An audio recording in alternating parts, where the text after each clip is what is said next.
بسم اللہ الرحمن الرحیم۔ السلام علیکم دوستو، آپ دیکھ رہے ہیں گلوبل ٹی وی پرو اور میں ہوں حمزہ علی۔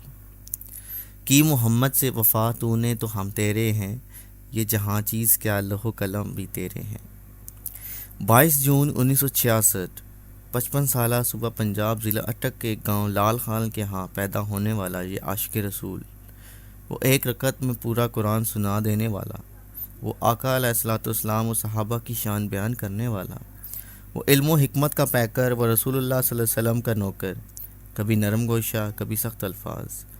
اب کون آواز اٹھائے گا کشمیر کے لیے، اب کون آواز اٹھائے گا شام، عراق اور فلسطین کے لیے، برما کی بہنوں کی عزت اور آزادی کے لیے، انڈیا سے لے کر امریکہ اور یورپ تک لڑکانے والا، تصوف کو بیان کرنے والا، وہ اقبال کی شاعری کا دیوانہ، ناموس رسالت ختم نبوت پہ پہرا دینے والا، امت مسلمہ سفید نوجوانوں کو مصطفیٰ کریم صلی اللہ علیہ وسلم کی محبت وفا میں ڈھالنے والا، حق و باطل کے درمیان فرق پیدا کرنے والا، وقتاً فوقتاً سیاستدانوں سے لے کر سیکورٹی فورسز سمیت میڈیا ججز کو خبردار کرنے والا۔ میں کیا بولوں میں اس شخص عظیم کے بارے میں۔ وہ شخص حافظ علامہ خادم حسین رضوی رحمۃ اللہ علیہ اس دنیا فانی سے رخصت فرما چکے ہیں۔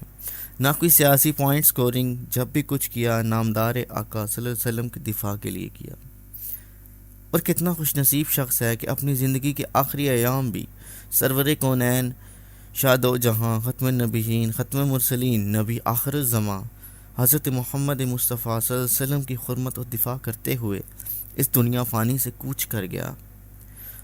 ہر کسی کو اختلاف ضرور ہوگا، اکثر اوقات سخت الفاظ کا استعمال کرنے والا یہ مرد مجاہد، مگر اس شخص کی نیت پہ شک نہیں کیا جا سکتا۔ کچھ لوگ کہتے ہیں سیاسی پوائنٹ سکورنگ کے لیے سب کچھ ہوتا ہے۔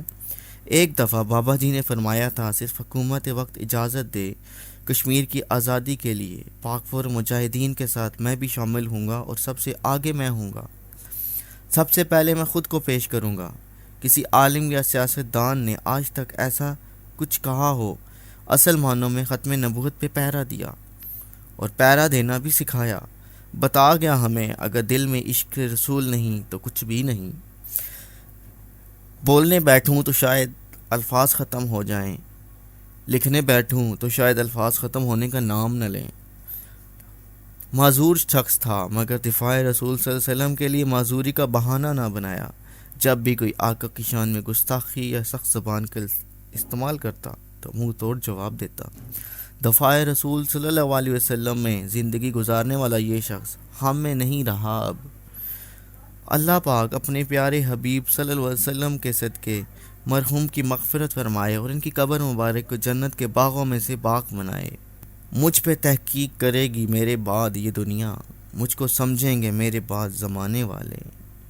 تو دوستو، امید ہے آج کی ہماری ویڈیو آپ کو پسند آئی ہوگی۔ ہماری ویڈیو کو لائک کریں، اپنے دوستوں کے ساتھ شیئر کریں، اور اس کے ساتھ ساتھ اگر آپ ہمارے چینل پر نئے ہیں تو ہمارے چینل کو سبسکرائب کریں اور بیل بٹن کو دبائیں تاکہ آنے والی معلوماتی ویڈیو آپ تک پر وقت پہنچ سکیں۔ تو دوستو، اگلی ویڈیو تک کے لیے مجھے دیجیے اجازت۔ اللہ حافظ۔